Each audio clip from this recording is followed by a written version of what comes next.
Thank you, Mr. President. Mr. President, at the outset, I would like to congratulate you on assuming the presidency of the Security Council for this month, wishing you and your team every success.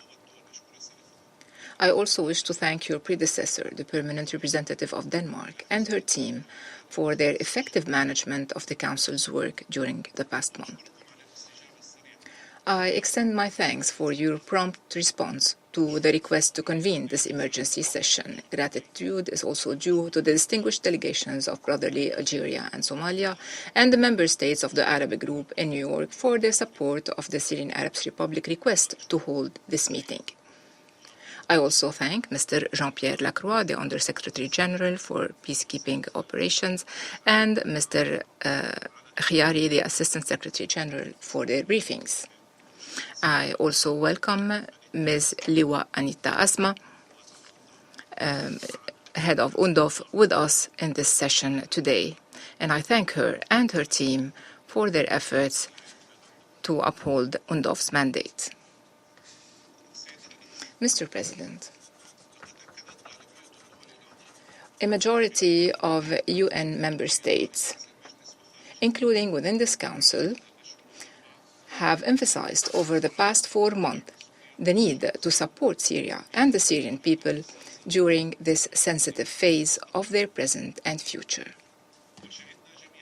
We have all witnessed the international consensus on the necessity of uniting efforts to end the suffering of the Syrian people, which is a protracted suffering, and to support Syria's stability, security, sovereignty, and territorial integrity, as this would positively reflect on the stability of the region and the security and well-being of its peoples. In parallel with those positive and constructive declarations and initiatives undertaken by member states, international organizations, and political groups to support Syria and its people, as we witnessed during the Arab Summit hosted by Cairo, the meeting of the OIC's foreign ministers in Jeddah, the conferences of Aqaba, Riyadh, Paris, the Brussels Donors Conference, and other international fora held in Davos and Munich. So in parallel with all this, the Israeli occupying authorities have persisted in their aggressive actions, which constitute a challenge to these international efforts and aim at threatening the unity and integrity of the Syrian territory, undermining the efforts of the Syrian government, and imposing a new reality that contradicts the hope and aspirations of the Syrians to live in their homeland in safety and peace. Mr. President, the Israeli occupying authorities have escalated their aggression against the sovereignty, unity, and territorial integrity of the Syrian Arab Republic, posing a serious threat to international peace and security and a grave violation of international law, of the UN Charter and the relevant resolutions, as well as of the 1974 Disengagement Agreement. Since last December, the occupation forces have launched hundreds of airstrikes against my country, the latest of which was launched on the 3rd of April at dawn on Thursday, and within 30 minutes several airstrikes were launched against 5 different areas across the country. These attacks resulted in the near-total destruction of the Hama military airport, the injury of dozens of civilians and military personnel, and the destruction and extensive damage to other military and civilian facilities in the governorates of Homs and Damascus. Concurrently with this aggression, units of the Israeli occupation forces penetrated the Daraa countryside and bombed the Al-Jubayliyah dam forest area west of Daraa, killing 9 civilians and wounding others. This aggression was preceded by another attack on the town of Al-Quwaya in the Daraa countryside, which resulted in the death of 7 civilians. The latest report of the Secretary General concerning the UNDOF force highlighted some aspects of the Israeli aggressions against Syria. The report clearly indicated the incursion of the Israeli occupation forces into the buffer zone, the significant alteration of the situation therein, and the impact of the forces' operations since the 8th of December, in violation of the relevant Security Council resolutions. Moreover, the report recorded the complaints of our people in that area, due to the Israeli occupation army preventing farmers from accessing their agricultural lands and sources of livelihood, and damaging them, arresting Syrian citizens, stealing their livestock, destroying roads, disrupting electricity, water, and internet services, and occupying buildings belonging to the Quneitra governorate, and damaging them. Israeli practices in the territories it recently infiltrated beyond the buffer zone are not limited to the above. They have also extended to threatening the water security of Syria and neighboring countries by seizing control of water resources in southern Syria, diverting river flows and water springs in Mount Hermon and the southern water resources. This will directly endanger Syria's water and food security. On the other hand, the Israeli occupation entity continues its provocative practices against Syria and its people by establishing military outposts and bases for its forces and promoting tourist tours for settlers in the areas it has invaded. This exposes the falsity of the occupation entity's claims that its incursion is temporary and limited.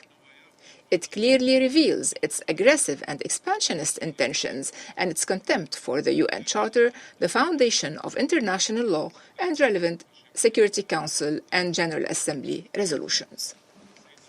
Mr. President,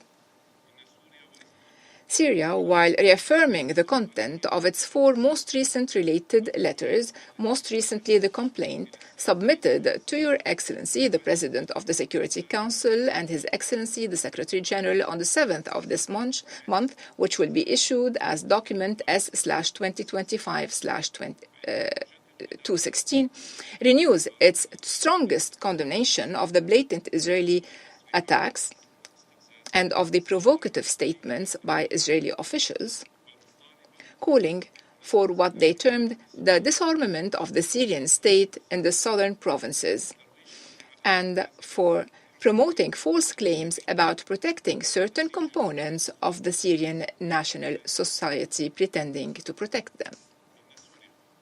Syria,